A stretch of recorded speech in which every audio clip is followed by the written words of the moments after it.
الف لیلا، جن، ہرنی، کتے اور خچر کی کہانی۔ ہرنی والا بوڑھا، اے جنوں کے بادشاہ، دراصل یہ ہرنی میرے چچا کی لڑکی اور میری بیوی ہے۔ اب سے 30-40 سال پہلے اس سے میری شادی ہوئی تھی۔ کافی مدت گزر جانے کے بعد اس سے کوئی اولاد نہ ہوئی۔ آخر میں نے ایک لونڈی خریدی جس کے باطن سے ایک لڑکا پیدا ہوا۔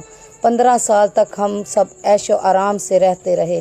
اتفاقاً اس زمانے میں مجھے ایک سفر پر جانا پڑا۔ میں نے لڑکے اور لونڈی کو اپنی بیوی کے سپرد کیا اور خود سفر پر چلا گیا، لیکن اس بدبخت نے میرے جانے کے بعد شہر سے باندی کو گائے اور لڑکے کو بچڑا بنا کر گوالوں کے ہاتھ فروخت کر دیا۔ جب میں واپس آیا اور ان دونوں کے متعلق دریافت کیا تو یہ کہنے لگی کہ باندی کا تو انتقال ہو گیا اور بچہ معلوم نہیں کہاں بھاگ گیا۔ میں نے ہر چند تلاش کیا لیکن کوئی پتہ نہ ملا۔ یہ حال دیکھ کر مجھے بے حد صدمہ ہوا، لیکن صبر کے سوا چارہ ہی کیا تھا۔ اسی اثنا میں عید قرباں آ گئی اور میں نے ایک عمدہ گائے قربانی کے لیے خریدی۔ حسن و اتفاق سے یہ وہی گائے تھی جو میری بیوی نے جادو کے اثر سے بنائی تھی۔ جس وقت میں ذبح کرنے لگا تو گائے کی آنکھوں میں آنسو آ گئے اور مجھے اس پر رحم آیا اور خادموں سے کہا کہ اسے چھوڑ دو، دوسرا جانور لے آؤ، لیکن میری بیوی نے، جو دراصل اس کو جانتی تھی، مجھ پر زور دیا کہ اچھی موٹی تازی گائے ہے، اس کو ذبح کرو۔ چنانچہ میں نے اس کو نوکر کے ہاتھ سے ذبح کرا دیا، لیکن جس وقت قصاب نے اس کو صاف کیا تو گوشت بالکل نہ نکلا، صرف ہڈیاں ہی ہڈیاں تھیں۔ مجھے یہ تعجب ہوا لیکن خاموش رہا اور دوسرا جانور منگایا۔ اب کی مرتبہ ایک بچڑا لایا گیا۔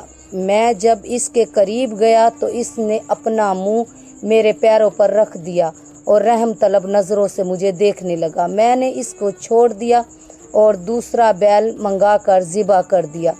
گو میری اس ظالم بیوی نے اس کو ذبح کرنے پر بھی زور دیا، لیکن میں نہ مانا۔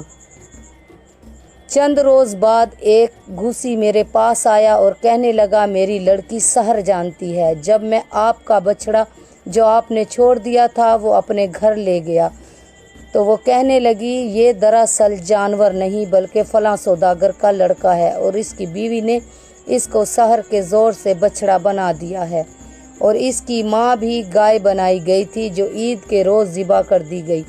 یہ حال سن کر میرا دل بیٹھ گیا اور اتنا سخت صدمہ ہوا کہ بیان نہیں کر سکتا۔ خیر، میں اس وقت پڑوسی کے گھر آیا اور اس لڑکی سے کہنے لگا بیٹی، اگر تم کسی طرح اسے دوبارہ انسان بنا دو تو میں تمہیں اتنی دولت دوں گا کہ زندگی بھر کسی محنت کی ضرورت نہ رہے گی۔ لڑکی نے کہا میں کسی دولت کی طلب نہیں، لیکن 2 شرطیں ہیں، ایک یہ کہ جب میں آپ کے لڑکے کو انسان بنا دوں تو میری شادی اس کے ساتھ منظور کر لیجئے، دوسری یہ کہ جس عورت نے اس کو بچڑا بنایا ہے اس کو سزا دینے کی اجازت دیجئے۔ میں نے اس کو دونوں شرطیں منظور کر لی، لیکن لڑکی اور ایک برتن میں پانی لیا، پھر اس پر کچھ پڑھا اور اس بچڑے پر چھڑکا۔ فوراً ہی بچڑا انسانی شکل میں آ گیا۔ میں نے اپنے لڑکے کو سینے سے لگا لیا اور اسی وقت اس لڑکی کی شادی اس سے کر دی۔ بعد میں اس لڑکی نے میری بیوی کو فوراً اپنے شوہر سے ہرنی بنا دیا۔ چنانچہ یہ وہی ہرنی ہے جو اس وقت میرے ساتھ ہے۔ اتفاقاً آج میں ادھر سے گزر رہا تھا کہ اس سوداگر کو یہاں تنہا دیکھ کر اس کے پاس چلا آیا اور اس کے حالات سن کر اس کا انجام دیکھنے کو ٹھہر گیا۔ آپ نے میری درد بھری داستان سنی اور امید ہے آپ حسب وعدہ اس سوداگر کا تہائی قصور معاف فرمائیں گے۔ جن نے کہا واقعی تمہاری داستان تعجب خیز ہے اور میں اس سوداگر کا تہائی قصور معاف کرتا ہوں۔